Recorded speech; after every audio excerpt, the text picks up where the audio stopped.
નમસ્કાર મિત્રો, વિડીયોમાં તમારું સ્વાગત છે। તો મિત્રો, અત્યારે દુષ્કર્મના કિસ્સા દિવસે ને દિવસે વધી રહ્યા છે। ત્યારે હાલ વડોદરા નજીક આવેલા લક્ષ્મીપુરા ગામમાં સામૂહિક દુષ્કર્મની ઘટના બનતા બચી ગઈ છે। 14 વર્ષની સગીરાનું મોઢા દબાવીને 7 હવસખોરો આબરૂ લેવાનો નિષ્ફળ પ્રયાસ કર્યો હતો। સામૂહિક દુષ્કર્મનો ભોગ બનતા બચી ગયેલી સગીરાએ ફરિયાદના આધારે તાલુકા પોલીસે ગુનો નોંધી હવસખોરોને ઝડપી લેવા માટે ચક્રો ગતિમાન કર્યા છે।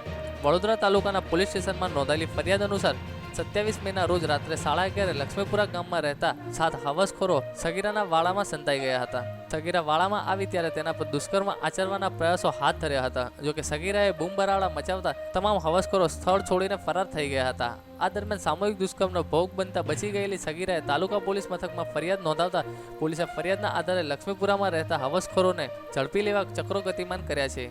તો મિત્રો, આ વિડીયો માટે જો તમે કંઈ જણાવવા માંગતા હોય તો નીચે કમેન્ટ બોક્સમાં જણાવી શકો છો। અને જો વિડીયો પસંદ આવ્યો હોય તો વિડીયોને લાઇક કરી દેજો। અને હજુ સુધી અમારી ચેનલને સબસ્ક્રાઇબ ના કરી હોય તો પ્લીઝ મિત્રો સબસ્ક્રાઇબ કરી દેજો, જેથી આવા અવનવા વિડીયો તમને મળી રહે।